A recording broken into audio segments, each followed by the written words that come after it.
All right, this is Brendan Jordan with the Great Plains Institute. I think we will go ahead and get started.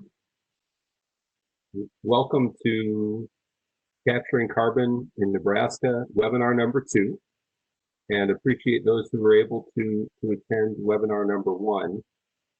This is a series of webinars associated with the Carbon Safe Phase 2 project being coordinated by Battelle. And we are today covering some specific case studies looking at specific opportunities for carbon capture in the state of Nebraska. Webinar 1 gave a broad overview on the opportunity for the state. I'll hand things over right now to Andrew Duguid with Battelle. Hey, and thanks, Brendan. I want to thank everybody for being on. It's very much appreciated. This second in the series is going to get into a little bit more specifics about Nebraska on both commercial and storage. We'll hit some economics and talk about sort of where things stand in the state. I don't have a lot more to add than that, so if we want to just go ahead and get going, I think we can. I would say launch right in, Andrew. All right. Oh, am I the first speaker? All right, I can do that. All right, let me go ahead and share PowerPoint, and bear with me, everybody. We got one more thing to click, and I think I'm in good shape. So let me make it full size. Okay, so I'm going to talk about carbon capture and storage and utilization economics a little bit. And initially, Benjamin Grove here at Battelle was going to give this talk, but he is looking at houses for a potential move for his wife's first job out of her PhD, I think. So I got tasked with talking about economics. So please ask me all your easy questions, and I will defer all the hard questions to Ben later. So in any case, we can kind of jump right in. Here's a quick outline of the talk. There's always basic background. And then there's some things that go into economics that people might not think about. So you need some understanding of how the project's going to work. So we'll walk through what a commercial project development might look like, what steps are there, the parts of an economic analysis for one of these projects, assumptions and required information, and then the basic pieces are the same pieces of a project. It's capture, transport, and storage. There has been a lot of talk in the last, well, really the whole time people have been looking at CCS projects about enhanced oil recovery. So we'll talk about that a little bit. And then we'll summary and conclusions. Actually, I think I might have termed it discussion further on, but some discussion at the end. Okay, I stole this slide out of some of the DOE project stuff that's supporting this set of webinars. But really what I want to show with this slide are all of the little circles, are ethanol plants, power plants, or other sources that might benefit from carbon capture, utilization, and storage in the mid-continent area. So Nebraska has a lot of projects, and you're going to hear from me kind of some sanitized numbers from those, because nobody wants to have their proprietary data shown on the ethanol side of things. And then I think later in the program, you'll hear about coal-fired power plants and other things. But in any case, the IMFCS project has been focusing for sources up in the yellow part, but any of these circles are potential projects. So project phases are pretty important to understand when you're talking about economics and when you're planning a project. And at Battelle, we've really developed 5 operational phases. There's a 6th phase that would be sort of post-injection, but I don't discuss that here. We will in the economics. And the first one is a feasibility study. So anybody that's considering a project needs to do a feasibility study to start with as sort of a go, no-go decision. It's generally a short study, 3 months or less. And what you're doing is you're assessing the geology for storage, and then what social factors might affect you. Is there any environmental issue that might keep you from having a project? Does the local population support a project? Are they indifferent? Are they against it? And then with that data, you would go ahead and do an economic analysis. And those are the kinds of economic analyses I'll be talking about today. once you've got your feasibility study done, and if it's a go decision, then you're looking at a much more detailed assessment where you're going to do some detailed some detailed conceptual modeling and simulation, identify what data gaps you have, come up with a permitting plan. Permitting on these projects can be pretty time consuming and it's a big job. And then a characterization plan. So in the feasibility study, you're going to go collect public data. In the next step, the characterization study, you're actually going to go collect site-specific data. So like drill a well, for instance, or collect seismic data. And that probably takes you about a year for the third phase. Assuming all goes well there, and you've gone ahead and you create your permit and submit your permit application, then the next step is going to be project construction. And so that construction probably takes 2 to 3 years, and you're going to develop your capture facility, transportation infrastructure, injection and monitoring wells, and then your operations and maintenance plan. Once all that's put together, you're looking at operations. If you're looking to collect 45Q credits, that's probably 12 years. Anything beyond 12 years, there's no assurance you're going to have credits right now, but we go into this presentation, we'll show you both 12 and 30, because 30 is typically what you think of as a big project would last that long, and you're going to be making CO2 for that long. So the hope is that in the long run, the tax credit will be extended, or there will be other credits that can bring value to your project. So parts of an economic analysis, and I'll kind of walk through this. So the first thing is the cost of capture, right? And so we actually have an internal Battelle capture model that we use to model this, and you'll see numbers from that. But a lot of it is dependent on the source type and the source size. So the source type, if you're a coal-fired utility, you have a diffuse stream of CO2, so it has a lot of other stuff in it, and you're going to be utilizing a different technology and probably a more significantly expensive technology than if you're an ethanol plant where you have a high purity stream. So that's going to affect your price. The other thing is source size. So if you're a small plant, you might be paying a little more per ton than if you're a large plant, because there's some economies of scale that go along with capture. Transportation costs are calculated using NETL's transport cost model. And really, those come down to the distance and the volume involved if you're looking at a pipeline, and then the transport method. So if you're looking at a pipeline versus trucking versus maybe rail cars, we've looked at all of those in the last 2 years for commercial projects.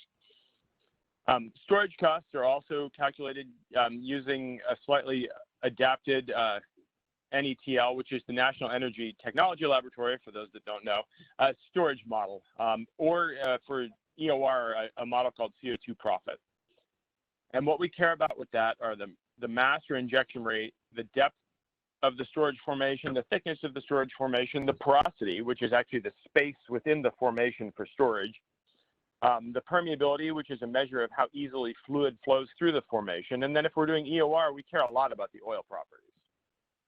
So those are costs, but we can't just do these projects on costs. So we have to think about revenue as well. And in thinking about revenue, so are you selling CO2 somewhere from your capture plant? You might not be getting credit for it if you're selling it for a beverage, but maybe it's bringing in a lot of money that's helping support the project. Or are you selling it for enhanced oil recovery? And if you're selling it for enhanced oil recovery, are you also getting a share of the revenue from oil production? So those are 2 places you might see revenue. And then there's tax credits and offsets. And that's probably the biggest driver of the industry right now. Under IRS code 45Q, there's a tax credit. I'm sure a lot of you are familiar with this. If you're doing saline storage, it's approximately $50 a ton in 2026, or $35 a ton for EOR. In addition to that, in Nebraska, Kansas, Iowa, you might be selling into the California fuels market, and you could get low carbon fuel standard credits from California, which are actually significantly more valuable than the 45Q credits. And then there may be other things that are specific to you or that you can figure out how to take advantage of. So these are the pieces that go into the economic models.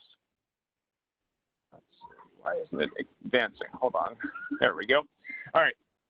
So those are the big parts. Then there's kind of typical assumptions, and some of these harken back to that project phases that I mentioned. So if we look at a site screening that takes 3 months, site selection and characterization that takes 1 year, permitting and construction may take 3 years, and then operation. And we look at operation for 12 years because that's what we know we can get for 45Q credits. And then we looked at it for 30 years because that's what we think a project's lifetime would actually be.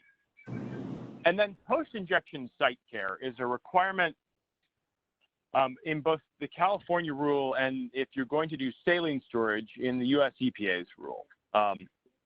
Those have default periods of 50 and 100 years, 50 for US EPA and 100 for California. However, the one project that's actually injecting has already worked with US EPA to look at a 10-year project, and that doesn't, or 10-year post-injection site care period, excuse me. That doesn't mean they're actually done at the end of 10 years. What that means is that they are done at the end of 10 years if everything goes the way that they have predicted it should go. So if things go drastically wrong, they have to keep monitoring. If things go right, they probably get done at 10 years. We have assumed a 10-year period here because we're going to assume that we're going to get it right with all the characterization and modeling that goes into this. In addition to that, you're going to see some relatively recent oil prices, so around $30 per barrel, assuming that we capture 90% of the plant's emissions. We're not going to assume 100%. Discount rate of 12% in 2019 dollars, and electricity costs of 7 cents per kilowatt hour. So we do include the electricity use. We will calculate a break-even price for ethanol with and without a pipeline. And so for those of you that are considering enhanced oil recovery, you're probably bringing on a new partner because most power plants and or ethanol plants aren't in the oil and gas industry right now, and they're going to need a partner. So what we do is we calculate that both ways and sort of leave the cost of the pipeline as something that could be for negotiation later. So I think that brings us on to some more information. So along with those assumptions, there's a lot of information that's going to need to be collected to do an economic analysis. So if you look at the map of Nebraska in the upper right portion of the screen here, all the little orange dots, and I realize it doesn't look like dots in the southwest portion of Nebraska, but each one of those is a dot that represents a well. And I need information that comes from wells to tell me if I have a project. And so what I might need from there, to come up with a geologic assessment is how deep is my cap rock? And the cap rock is what keeps CO2 from coming back up to the surface. How deep are my storage units? Am I deep enough that I'm supercritical CO2 because that's where I'm the most efficient? And can I identify what my porosity and permeability is? So can I actually put CO2 into the rock? In addition to that, you'll see in the cross section below that I've got a line that's marked supercritical. So I want to be below that. But then as I hit the eastern part of the state, I become too shallow for supercritical. So if you're kind of in this area, you might need a pipeline to have a project because you need to go somewhere that's deeper than the supercritical line. In addition to that, do I have multiple storage reservoirs? So vertically down, do I have more than one layer where I could put CO2? And then I want to know what the best potential storage is close to the facility. So maybe I've got marginal storage, but maybe not too far from there is really good storage. And it might be economically advantageous to have a slightly longer pipeline to save money on monitoring, for instance. So if you go ahead and you start doing the site screening, with any luck, there's a well near you that gives you a log similar to what's on the right side of the screen. And I'm not going to delve deep into this log because this is an economics presentation. But what we need is the information that tells us that we have the right rocks. So ideally, we find enough information to do that. We also maybe identify the closest existing seismic. Seismic analyses, it sort of provides a picture of the subsurface, at least where the layers of rock are. And we can use that to help guide our thoughts on how much storage there is.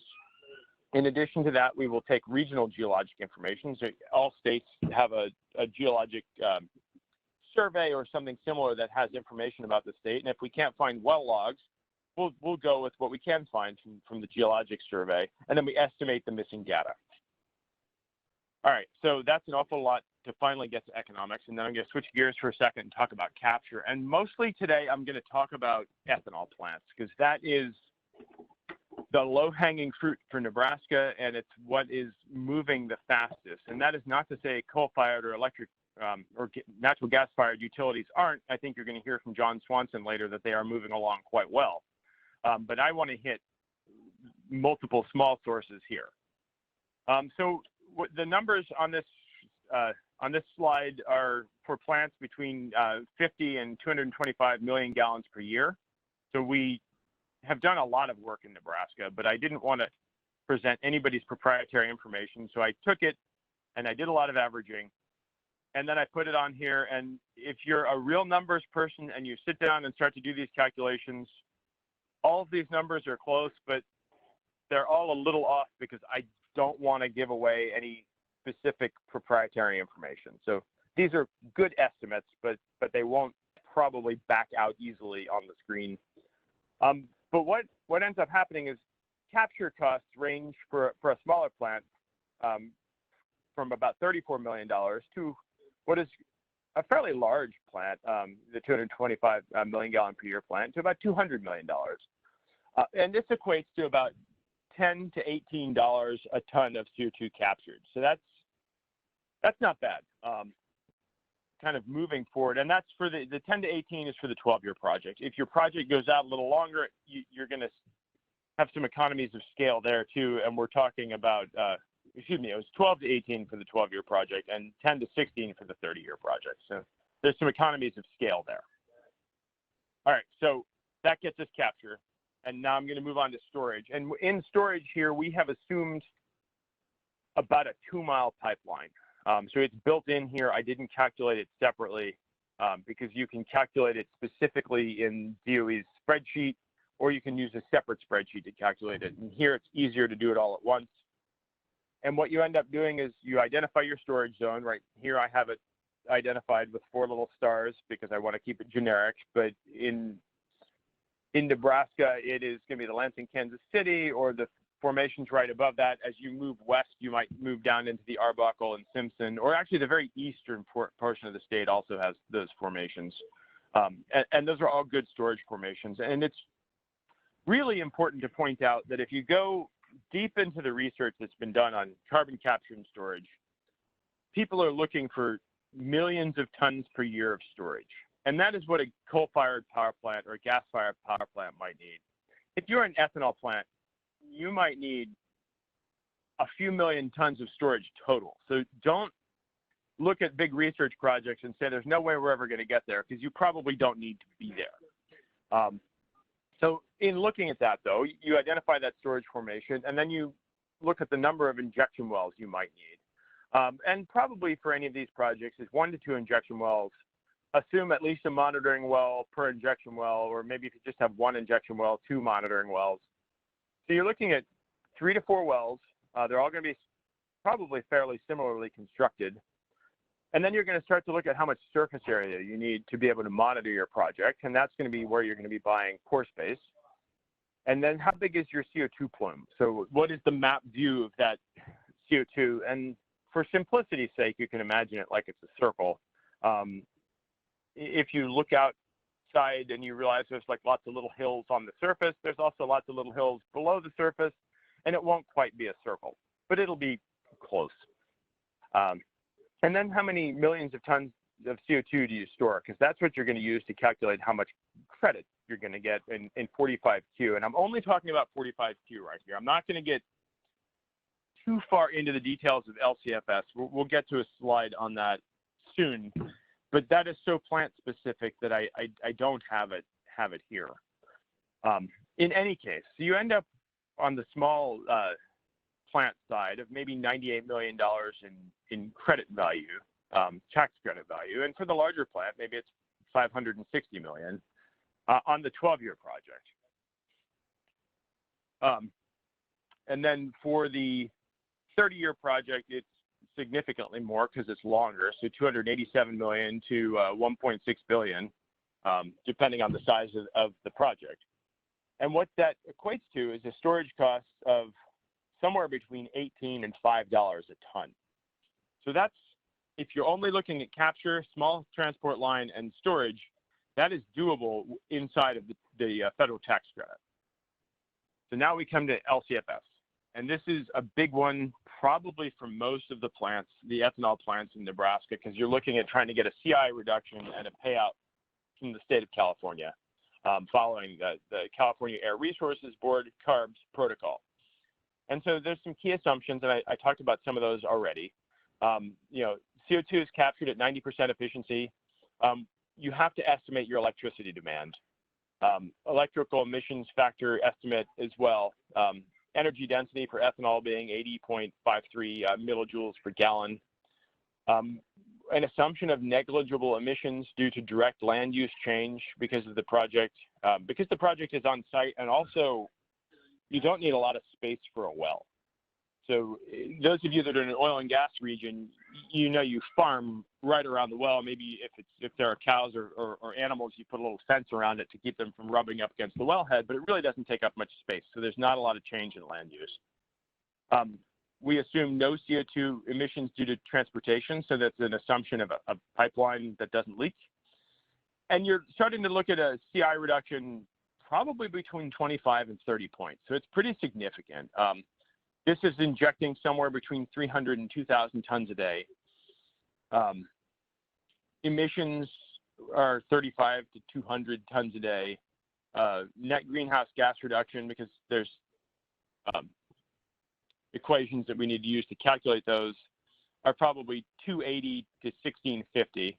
So that's really good. And so that brings us to annual LCFS credit values of 20 million to 100 million plus. So that's huge. And that is on top of maybe being able to pay for this with 45Q. So if you can pay for this with 45Q and get California credits, your project is in really good shape. And I'm not saying that these are easy projects, because there's all kinds of equity and debt that needed to be raised to do these, but there's an upside. All right, switching gears a little. So if you're thinking about CO2 enhanced oil recovery, the kinds of things you need to think about are in the field. You know, what are the number of wells? Because that plays into well integrity, which could be a cost if I have to go fix a bunch of wells. But it also allows me to maybe convert existing wells, which might save me money. So there's some play there. The number of leases and the number of operators in the field in Nebraska, Kansas are pretty significant. It tends to be small operators. If the field hasn't been unitized, that could be a significant hurdle in putting a project together. And so that's an uncertainty that's important to understand from the outset. The remaining oil in place is a big deal. You want enough oil in the field that you can produce oil for the entire length of the project. You don't want to spend your money on capital and then not be able to operate for the full 12 years. And we have had multiple projects look at EOR and realize that they can't produce enough oil to pay for the project. And so it's very important to consider that from the outset. The distance from the field to the source is important, because the longer the pipeline, the more you're going to spend on capital that isn't maybe as beneficial as you'd like when we're looking at a lesser tax credit. And then the oil properties are huge. You have to have the right oil to be able to do a project and produce oil using CO2. And finally, existing business relationships or industry understanding is key. Oil operators are different than ethanol operators, and there may be just some different understandings of how business works that need to be worked out at the beginning. In any case, you're going to take these things, and if you kind of look at the little picture on the right-hand side of the screen, CO2 comes into the ground, then it reacts with the oil to make it viscous, and then you take CO2 or you take oil out of the ground. Eventually, you're also taking oil and CO2 out of the ground, and you want to recycle that CO2 and put it back in. So when we get into the economics, you'll see that the efficiency for storage versus injection is not 100%, because we're re-injecting some of the CO2. So all CO2 that's captured is it stays in the ground, but eventually you're sort of recycling it. So it goes into the ground multiple times. In any case, capture is Andrew, we yeah. need to, maybe there's a final wrap-up point before we move on. I have 2 more slides. So yeah, I'm happy to. I can kind of skip through this a little bit because I've already talked about capture and transport. What you end up happening is you can calculate if you have got a good project, you end up with a fairly low break-even price for CO2 and a high net present value. And that ends up looking pretty good. But there's some things, and I'll go into the second discussion slide here and we'll catch up, where there's maybe some subtle things that need to be understood. Bouncing back really quickly to saline project storage costs, if you start to add up those numbers, somewhere between $36 and $18 a ton for full-in storage, this is significantly less than the $50 a ton tax credit. So even if you have to transfer that tax credit to somebody at 90 cents on the dollar, there's money to be had there. And then LCFS provides an additional driver. If I think about coal or natural gas-fired utilities, those capture costs are coming down. They're into the $30 to $50 a ton range, but that doesn't necessarily get us into the total $50 a ton for storage range. So there's going to be a need for an additional incentive, at least for the next few years while prices come down. And coming back to EOR, even though some projects have a high net present value, uncertainty in oil markets and business relationships can significantly affect the outcome. And that has been a driver on many of our plants pushing towards saline as opposed to pushing towards EOR, because it's not as clear that they get the payoff that they're looking for. And even though you have easier permitting for like a class 2 injection well versus a class 6, and I didn't go into that a lot, if you're going to meet the LCFS standard, you still may end up meeting something that looks like class 6, and that needs to be designed in from the get-go because it means different materials and different economic assumptions. And with that, I am done. I apologize if I'm a couple minutes over. Thank you. Thank you very much, Andrew. And we'll just work on transferring things over here to John Swanson. Okay. Do I need to stop sharing, or did you already take it? I think I can. Looks like it. It looks like I'm not sharing it. You're not sharing. You should be able to share now.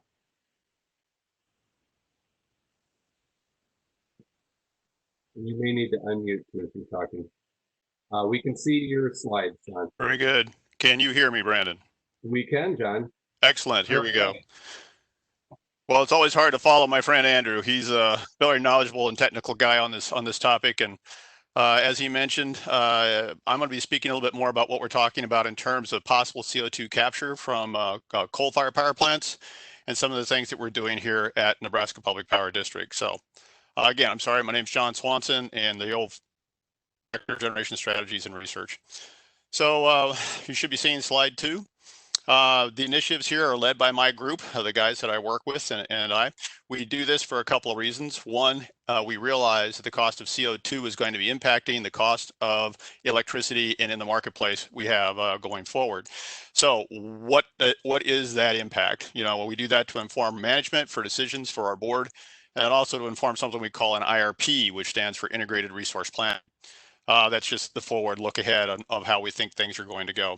And it also comes from a desire to reduce our CO2 footprint, our CO2, our tons per megawatt hour that we produce at today. That's not just for ourselves, but also for our customers. Interestingly enough, we have many customers coming to us today that say their customers want to know about what their CO2 intensity is on the megawatt hours that they use to produce whatever they may produce here in Nebraska. And it is important to them. So because it's important to them, it's important to us. So we'll look for ways to reduce that CO2 footprint. Actually, it was prior to 2012. We'll start with 2012. Initially, it was prior to work at the Energy Research Center, the EC, up in Grand Forks, North Dakota. And that's where we were involved with some solvent testing. And that's when we first crossed Ion Engineering. At that time, Ion Engineering's path. That's a solvent provider that we've been dealing with ever since out of Boulder, Colorado. And we'll talk a little bit more about them as we get into the presentation. CO2 can then be viewed as a commodity, basically. We can manage that from a statewide perspective because obviously when I burn any fossil fuel, natural gas or coal, I make CO2. just as the ethanol plants do, my friends, the ethanol plants do when they ferment coal or corn into alcohol. So we'll start with commercial carbon capture design and costing, C3DC phase 1. What you're looking at there is a picture of Gentleman Station located about 25 miles south of Sutherland, Nebraska, out in the western part of the state. C3DC phase 1 was a DOE and ETL funded project. Got started in May, ended in November of last year, and it was approximately a $3.5 million total project, of which some $700,000 was between ION and the partners in terms of either cash or in-kind going towards the project total. We'll talk a little bit about what that's about. This was different in terms of what the DOE was looking for. It was for a retrofit onto an existing coal-fired power plant for carbon capture. So this was not a standalone like some of the other units have today in Texas, for instance, or up in Canada. This is one where you are actually integrating steam, electricity, other components, cooling, et cetera, and so forth from the power plant itself to the CO2 capture island. The topic of our study, engineering study, was Gerald Gentleman Station Unit 2. We'll show you a picture here in a second. And it was for a 300 megawatt slipstream. And that's about a little less than half a Gentleman's output. And at the capacity factors we assumed during our study, that was going to be looking at approximately 1.9 million tons of CO2 annually. And that's where Andrew mentioned the difference between perhaps what an ethanol plant does and what a coal-fired power plant does in terms of their CO2 outputs. The project team, we'll show a slide on this in a minute, again, was NPPD, of course, is the host site. Ion Clean Energy, or ICE as they're now called, Koch Modular, Sargent Lundy, the engineering firm out of Chicago that does a lot of work for us at Gentleman Station. The idea for C3C phase 1 was to come up with cost estimates in the -20 to +30% range. This project is complete. The final report is with the DOE. They're still doing their final reviews, et cetera, and so forth, asking their last rounds of questions. It is not yet public, so I cannot share the results of that study as of yet for the pieces of information that will be made public immediately. And again, as I've already mentioned, it was about a $3.5 million budget for that project. Here you see some of the logos for the companies involved. Again, ION out of Boulder as the technology or the solvent provider. We were the host site, Sargent Lundy, the engineering firm. On the balance of plant work needed to be done. Koch Modular were the folks that did the guts, if you will, of all the columns, the absorber and the stripper columns, which were needed to capture CO2 post-combustion from the coal. And then Siemens, they actually are the folks that are working on us on the compressor end of this, because of course, once I capture and dehydrate the CO2, it needs to be compressed before I can put it in a pipeline, before I can do anything else with it in terms of sequestration or storage or wherever the CO2 may be headed. And let's see, I can't advance a slide. There we go. What you're looking at here is not necessarily ION specific, but nonetheless, this is just a simple diagram to talk about. It's not an easy thing to do to get CO2 at a coal-fired power plant post-combustion. What you see is an absorber column where the actual solvent, the ion solvent in this case that we're studying, meets up with the flue gas coming off of the boiler. It absorbs the CO2. It's taken over then through a stripper, which is the far right-hand column. And in that process there where we add heat, we basically convince, if you will, the solvent to let go of the CO2. The solvent gets returned and reused in the absorber column. The CO2 exits to the top and the right. Again, dehydrated and compressed and off to market. Again, a very simplified flow diagram, but what you see there is, as Andrew said, a major project. We're talking hundreds of millions of dollars in total cost to capture. And again, looking at, millions of tons of potentially CO2 to grab as part of that process. Is not simple. It is a chemical plant on the backside of your power plant. It is a change in focus and a change in how we do business and how we're not focused just on electricity anymore and generation of electricity. While we maintain that, we now have to go over and put a chemical hat on and talk about how we do some other things to capture then the CO2. And there's some of the items from ION in terms of why we're studying the work with ION in terms of their solvent. And again, they still prove to be a reduced energy component, a better kinetics when it comes to grabbing that CO2 molecule, all of which leads to reduced costs. So that's why we're still working with ION and the team that we have going forward. Picture then of Gentleman Station looking down. You're looking basically at the southwest corner. The stack you see to your right is Gentleman Station Unit 2 stack. And then you can see the CO2 island that's been outlined there, a little bit of a footprint. Again, big pieces of equipment that take up substantial pieces of real estate at your power plant. You'll know they're there once you get them built. Let's put it that way. So going on then, C3DC phase 1 is done. We also then were awarded C3DC phase 2. That's a project that got started in October of last year. It will be ongoing basically until March or so of 2021. We're looking at, again, at integrated design. We're looking at capturing 90% of the CO2 from Gentleman Station. Again, Gentleman Station Unit 2. And again, this time though, we're scaling it up. It is not just for the 300 megawatt integrated design. This is for the full output at Gentleman now. And we're looking at the full 700 megawatt output at Gentleman Station for capturing CO2. Again, the same partners basically are involved this go around as we're there for C3DC phase 1. We're very pleased to see that moving forward. And that's really about it in terms of conversation about the technologies and the impact of the plant and the studies that we're doing.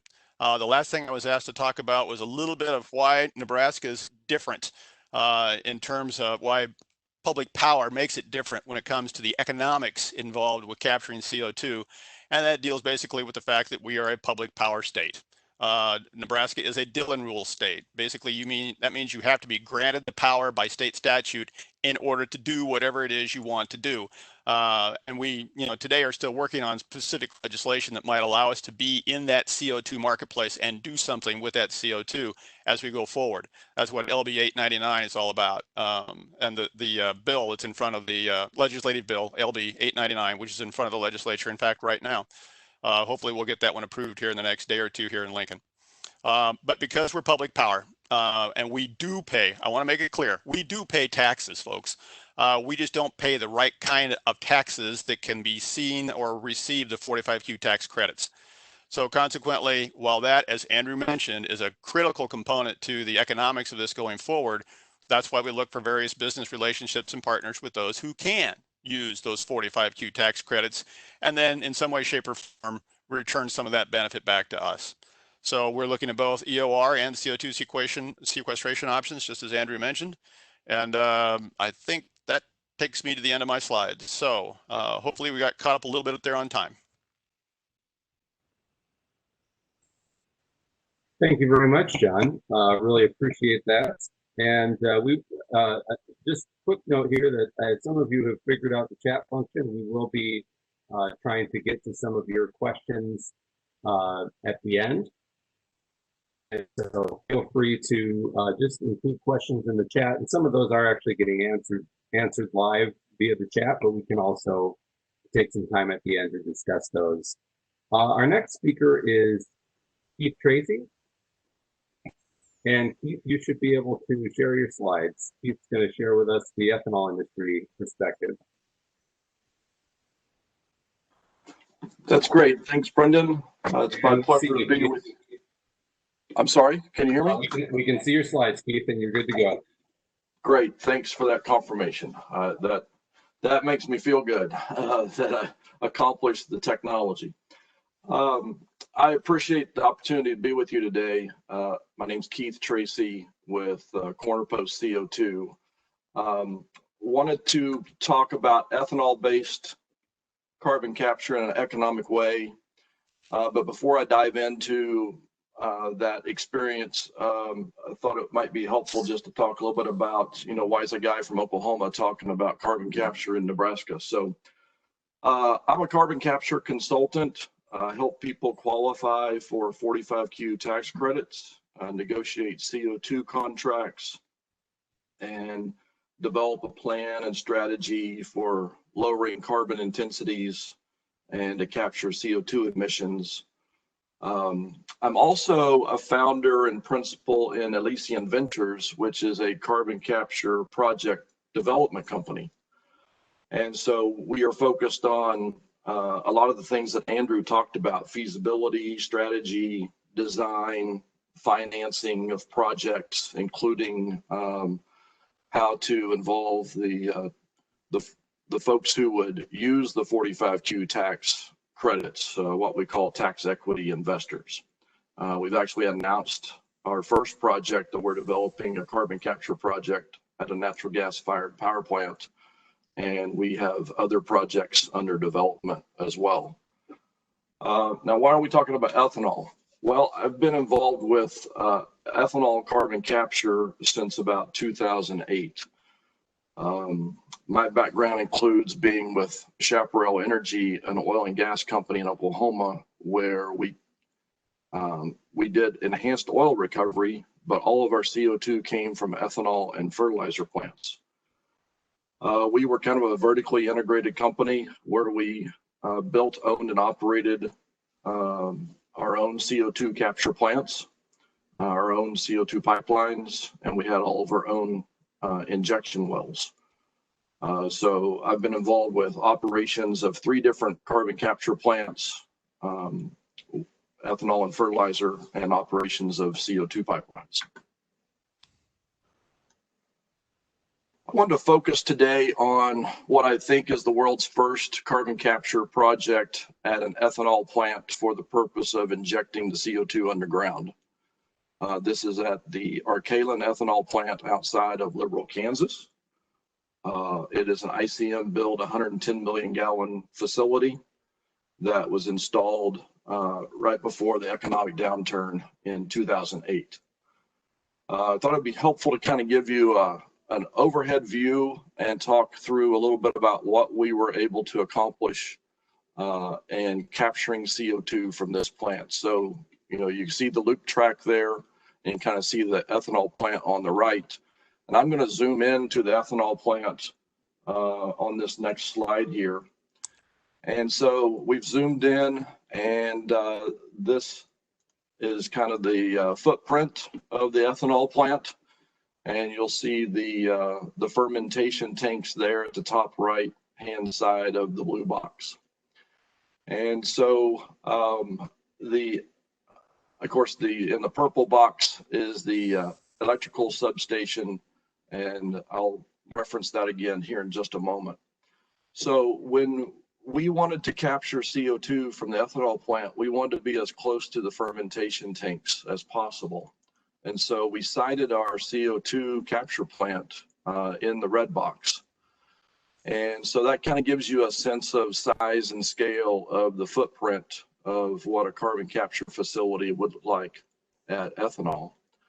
And how we would do this is we would tie on to the CO2 scrubber near the fermentation tanks and pipe the CO2 across the fence, if you will, into a station where we would have CO2 compression, dehydration, and if there's any desire for to make food or beverage grade, you can have a cleanup system there as well. We then,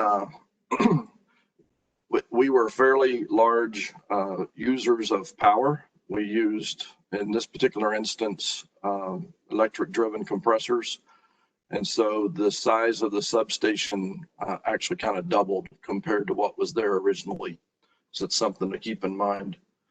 And then we pipelined the CO2 offsite, and we wanted to stay away from any potential areas where there might be expansion. So we went all the way around the facility to just have proper planning for future ideas. So that's kind of a sense of what we did at Arcalin. I thought it might be helpful to give you a high-level overview of 2 other carbon capture plants that I'm aware of that capture CO2 off of ethanol. Excuse me. One is in Garden City, Kansas. This is a little bit smaller ICM build plant, slightly older, but you get a sense of the plant. And in case anybody's wondering, over to the right, those are wind turbine blades. This ethanol plant is near an area where they do a lot of storage for wind turbines. But back to the blue, you'll see the CO2 plant in the red and their pipeline that's going off-site. So again, to kind of give you a sense of footprint. The third plant that I wanted to highlight for you is the ADM facility in Decatur, Illinois. Larger facility and DOE funded projects to capture up to 1 million metric tons a year of CO2 there. And if I can orient you on the slide, they collected the CO2 at the CO2 scrubber, but they had to couldn't put the compression facility in that location. They were kind of congested, so they moved the compressors and dehydration over here, and then they had an above ground CO2 pipeline to take it to one of their injection wells, CCS number 1. And then later they expanded the project to have a second injection well, CCS number 2. And on the right side of your screen is a picture of one of the injection wells.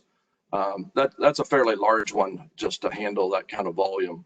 But it kind of gives you a sense of what they were able to accomplish. Thought it might be helpful to talk through a few economic considerations and operational considerations when folks want to capture CO2 from ethanol plants. The amount of time that it takes to from issuing a contract to design and then go construct and get operational is about 20 to 24 months, kind of depending on size and the ability to manage the project well. Often the longest lead item are the electric motors for the compressors. Those can be a little more expensive up front, but can be easier to permit because they don't have emissions that natural gas engines might have. As I mentioned before, the location, proximity to the CO2 scrubber is important. The closer to the scrubber, the better. That's a stainless steel line that comes from the scrubber to the plant, so that can be expensive. Utilities are important. Electricity is perhaps one of the single largest costs of the entire carbon capture plant. There'll be a separate MCC building. So in looking at what capacity you might have on your substation or transformers there would be helpful. It's primarily a compression plant, and so at each time you compress a gas, you heat it up, and so you've got to cool it back down. Many times that is done with a water tower, a cooling tower. So you may have excess capacity on site. You may have to set a separate cooling tower. We do typically dehydrate the CO2 about halfway through its compression cycle. And that dehydration is important to keep any potential acids from building up in downstream equipment. I don't think I'll have time here to cover all of these issues, but happy to discuss many of them later. We do work closely with turnarounds at the ethanol plants in order to make sure that we take major maintenance outages at the same time.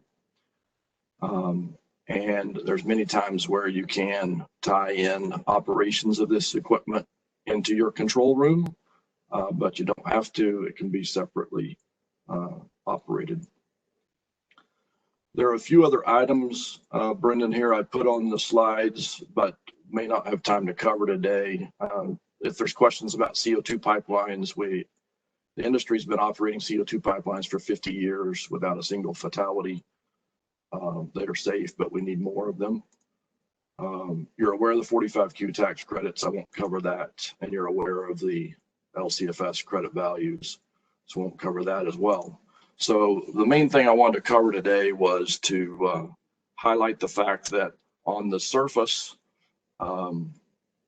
the ability to capture CO2 from ethanol plants is a well-known technology. It's been demonstrated, and business partners are available and ready to help you accomplish those goals. And with that, I will find the technology and stop the sharing. Thank you. Happy to answer questions later. Thank you very much, Keith. And our final speaker is Ryan Edwards with Occidental Petroleum, and I think Ryan is just starting to share his views. Hello, do you see my slide? You're good to go, Ryan. Great. Well, thanks for having me, everyone. I'm Ryan Edwards, Policy Advisor at Oxy, and what I'll talk about is transport and storage infrastructure at a higher level and a broader context and a bigger scale of what we've spoken about so far. But I think it complements with how the pieces so far will fit into this broader context. And just a warning that I have a broken smoke detector that keeps chirping, so you probably can hear that in the background. Okay.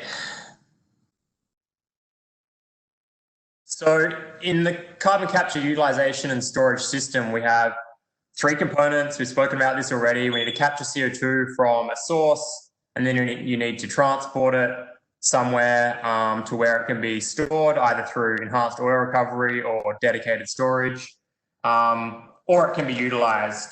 There's emerging technologies to convert CO2 into different products or different uses. And when we talk about transport, that is dominantly pipeline transport. But as I think Andrew mentioned earlier, there are options to move CO2 by ship, rail, or truck as well. But what I'll focus on here is pipelines, which is by far the dominant mode of transport. Okay, so the US does have some existing CO2 pipeline networks that have been built up around the regions where there's CO2 enhanced oil recovery, built up over the past 40 years. And of course, CO2 is stored through enhanced oil recovery in all those regions. The star that you see here, the orange star, is the one operating dedicated CO2 sequestration site in the United States, which is the ADM Decatur Ethanol project in Illinois. And what I wanted to show here is just for context, the scale that compared to the natural gas interstate pipeline network, that's 300,000 miles. The CO2 pipeline network is only 5,000 miles. So it's really a very small network right now with not much coverage across the country. But if we look at all the CO2 sources, this map just now shows the large CO2 stationary sources in the United States. To be able to capture a significant proportion of the emissions, to get large scale carbon capture happening, we're going to need much more transport and storage infrastructure. Overlaying now with the locations where there's the best CO2 storage geology in the United States. Again, we can see there's a lot of emissions that aren't necessarily right on top of the best CO2 storage sites, which again means we're going to need transport infrastructure that links into storage sites in those regions. And just to emphasize how important this is, these pink stars here are locations of the already publicly announced 45Q projects that have been announced since the 45Q tax credit passed. And you can see a very clear pattern that projects are being announced where they are already very close to existing CO2 transport infrastructure, or where they happen to be right on top of very good CO2 storage geology. And so what I'll do for the rest of this is kind of talk through why it's so important, but also why it's so hard to build out this network to get projects happening right across the country. So eventually in an end scale system, we're going to need some large network of trunk pipelines that take CO2 from many different sources and take it to different storage projects across the states that looks something like the existing natural gas pipeline network. Oxy itself has been looking at one of these potential large systems, which we call the Midwest CO2 Superhighway. We've looked at 50 different emitters of CO2 that could connect to this network, emitting we would capture over 40 million tons of CO2 per year, which would more than double the total global CO2 amount of CO2 capture right now. So this is a really big scale project. This is the upper end of the scale of a transport and storage combined project you would look at. And we've spoken to many of these sources in this region, and you'll see that goes right through and includes Nebraska. But what we found is that we can't do this without additional policy. It's going to be really hard. As much as we want to make this happen, we can't make it happen. And what I'll do is give some of those reasons as we go on. Of course, we won't necessarily jump straight to these big continental scale pipelines.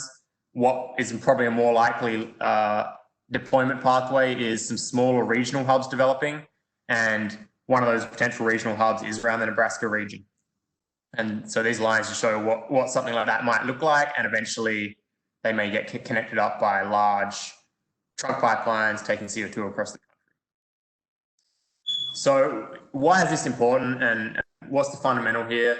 So for carbon capture system economics, Andrew went through this. Basically, we have a capture source, we need to transport the CO2 and then store the CO2. And we need to do all of those steps will cost a certain amount of CO2 dollars for every ton of CO2 that is captured and sequestered by that system. And we need that cost to be less than the value that's on offer. And today that's the 45Q tax credit, and in some circumstances also the California Low Carbon Fuel Standard. Now, a fundamental thing to understand is that there's a huge economy of scale in carbon capture, transport and sequestration systems.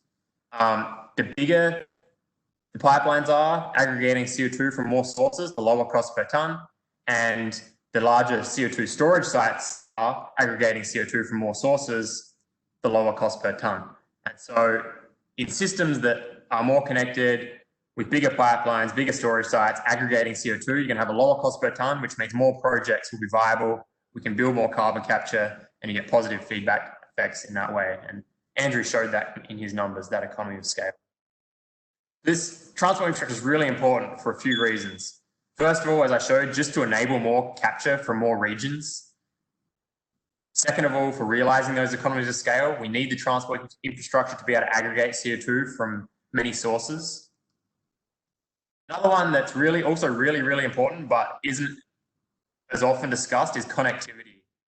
By creating shared infrastructure, shared CO2 sequestration sites, what you do is you create a market and lower risks for every individual project. So if you have a situation where you just have one capture source tied to one sequestration site, each of those is completely mutually independent on each other, interdependent.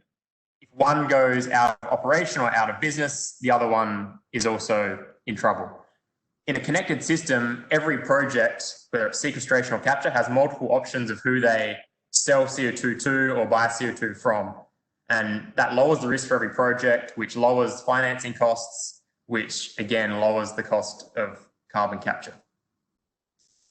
But in deploying these shared infrastructure systems, there's some really critical barriers to being able to deploy them.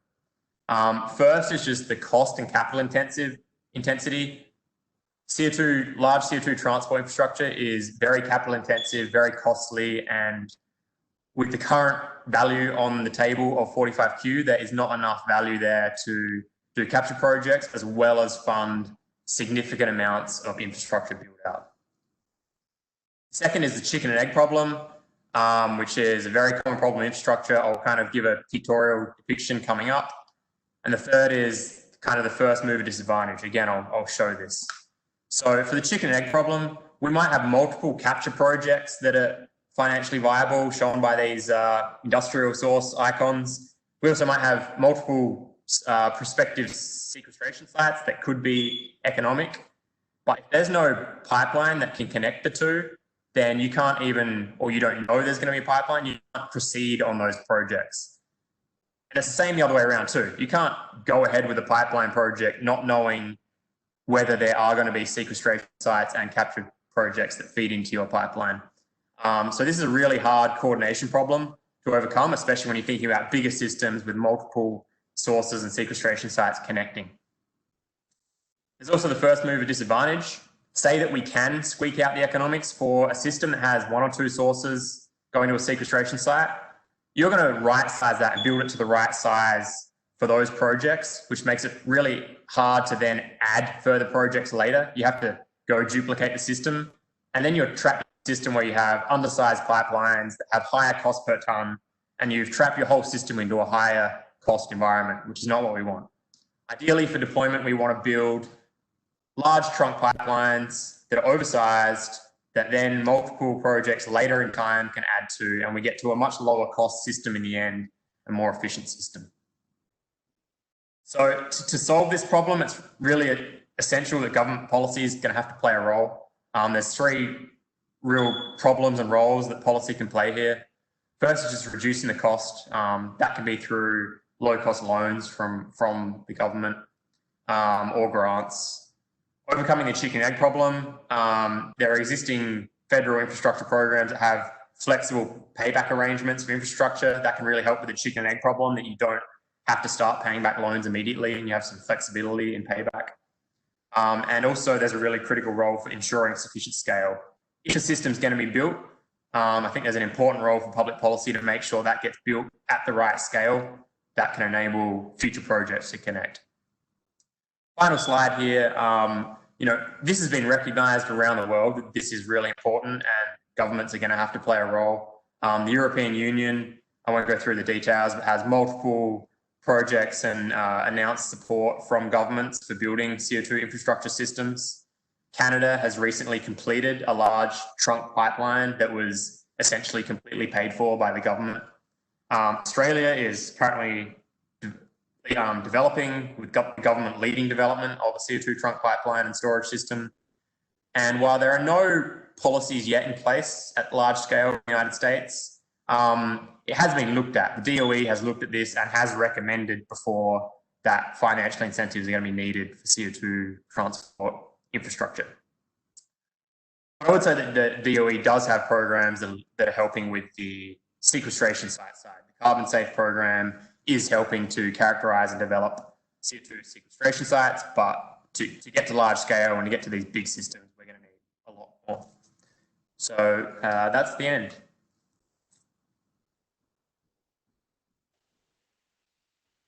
Terrific. Thank you very much.